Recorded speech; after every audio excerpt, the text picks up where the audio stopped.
আসসালামু আলাইকুম ইমাম সাহেব। ওয়ালাইকুম আসসালাম। ভালো আছেন? আলহামদুলিল্লাহ, আপনি কেমন আছেন? আছি আল্লাহর রহমতে। আমি আপনার কাছেই যাইতেছিলাম। আমার কাছে কি মনে করে চাচা? এই আপনি যখন মসজিদে কোরআন তেলাওয়াতটা করেন, এত সুমধুর গলা আপনার, দিলটা ঠান্ডা হয়ে যায়। আমার না, এলাকার সমস্ত মুরব্বী আপনার এই গলার প্রশংসা করেন। আচ্ছা, যে জন্য আপনার বাসায় যাচ্ছিলাম, চাচা, সবই উপর আল্লাহর ইচ্ছা আর আপনাদের দোয়া। আজকে তো রমজানের দ্বিতীয় দিন।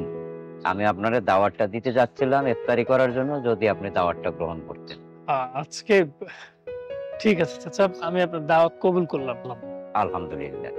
তাহলে সন্ধ্যায় দেখা হচ্ছে। আসসালামু আলাইকুম। আমা, এই তোমার সাথে দেখা হয় ভালো হয়েছে যে আজকে সকালবেলা আমাদের মসজিদের ইমাম সাহেবের সাথে দেখা হয়েছিল রাস্তায়। তা আমি ওনারা বলছিলাম যে উনি যেন আজকে বিকেলে আমাদের সাথে একটু ইফতারি করেন। তো উনি রাজিও হয়েছে। সময় তো হয়ে গেছে মা, উনি আইসা পড়তে পারে যে কোনো সময়। একটু যাও তুমি গিয়া আমাদের জন্য ইফতারিটা রেডি করো। হ্যাঁ ঠিক, যাও। হ্যাঁ ঠিক আছে বাবা।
আসসালামু আলাইকুম হুজুর।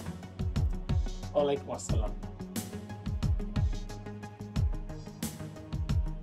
আপনি কিছু মনে না করলে আপনাকে একটা প্রশ্ন জিজ্ঞেস করতে চাই। হ্যাঁ বলুন না। দ্বিতীয় রমজানে আমাদের বাসায় আপনাকে ইফতারের জন্য দাওয়াত দেওয়া হয়েছিল, আপনি এসেছিলেন। আমাদের বাসা থেকে খাওয়া দাওয়া করে গিয়েছে, কিন্তু আপনার খাবার প্লেটের নিচে আমি কিছু টাকা রেখেছিলাম। আপনি চলে যাওয়ার পর টাকাগুলো ওখানে ছিল না। হ্যাঁ, আপনাকে পরীক্ষা করার জন্যই টাকাগুলো আমি রেখেছিলাম যে আপনি কতটা সৎ। কিন্তু আপনার সম্বন্ধে আমাদের যেমন আইডিয়া ছিল তার সম্পূর্ণ বিপরীত। আপনার কাছ থেকে মানুষ শিখবে, জানবে, আপনি মানুষকে শিক্ষা দিবেন। কিন্তু আপনি মানুষকে কি শিক্ষা দিবেন? চুরি শিক্ষা দিবেন? সবাই আপনার মতো চুরি করবে? আপনার লজ্জা করে না? সামান্য কিছু টাকা আপনি চুরি করে নিয়ে গেলেন। কি বলছেন আপনি? যা তা বলে যাচ্ছেন। হ্যাঁ, টাকাগুলো আমি নিয়েছি, তবে টাকাগুলো প্লেটের নিচ থেকে সরিয়ে আমি আপনাদের বাসায় যে কোরআন শরীফটি রাখা আছে সেই কোরআন শরীফের মধ্যে আমি টাকাটা রেখেছিলাম। কিন্তু আমার খুব আফসোস হচ্ছে আপনাদের জন্য যে আমি এসেছি সেই দ্বিতীয় রমজানে, এখন প্রায় রমজানের শেষ। আপনারা এখন পর্যন্ত কেউ কোরআন শরীফটি ছুঁয়েও দেখেননি। আপনাদের বাসায় কেউ কোরআন শরীফ পড়ে না। যদি আপনারা কেউ কোরআন শরীফটি পড়তেন তাহলে প্রথম পৃষ্ঠাটা উল্টাতেই আপনারা টাকাগুলো পেয়ে যেতেন। কিন্তু দুর্ভাগ্য আপনারা কেউই কোরআন পড়েন। আমরা মুসলমানরা সবাই অন্তত রমজান উপলক্ষে জানি, রমজানে কোরআন পড়ার ফজিলত সম্বন্ধে আমরা সবাই জানি, কিন্তু তার যথাযথ পালন আমরা করি না। আপনাদের কি বলি, আপনি জানেন যেই পরিবারে, যে বাসায়, যে বাড়িতে কোরআন পড়া হয় না, সেই বাড়িকে মৃত বলে গণ্য করা।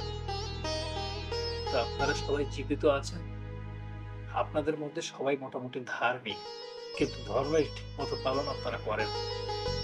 আমি আসলে সেদিন এসেছিলাম যে একটা মানুষ আমাকে ইফতারের জন্য দাওয়াত দিল। অবশ্যই তারা ইসলামকে ভালোবাসে, ইসলামকে ভালোবেসে আমাকে তারা দাওয়াত দিল, আমি ইফতারের দাওয়াত গ্রহণ করলাম।